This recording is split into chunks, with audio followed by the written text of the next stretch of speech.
Jordi Aroca, pertanyo a la Fundació Pau i Solidaritat, està vinculada al sindicat de Comissions Obreres. Em van proposar el tema de ser responsable de la Fundació, o de col·laborar amb la Fundació, i aquí, des de fa uns anys, faig la representació de la Fundació aquí a les comarques tarragonines. Ens hem centrat bastant a l'Ajuntament de Tarragona.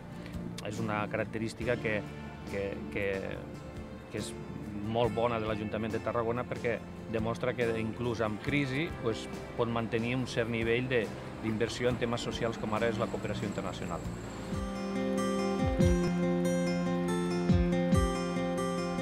Dur a terme les activitats que la Fundació implementi en cadascú dels territoris. Per exemple, aquí a Tarragona hem col·laborat els últims anys al postgrau de cooperació internacional de la URB.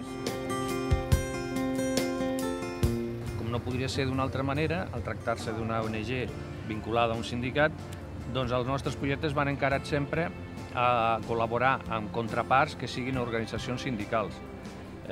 Les àrees preferents de la nostra actuació seria Centroamèrica, Sud-amèrica, i puntualment serien els campaments del Sàhara de Tinduf, i hem tingut també una col·laboració durant molts anys a l'antiga Iugoslàvia, és a dir, Bòsnia, Hercegovina i Sèrbia.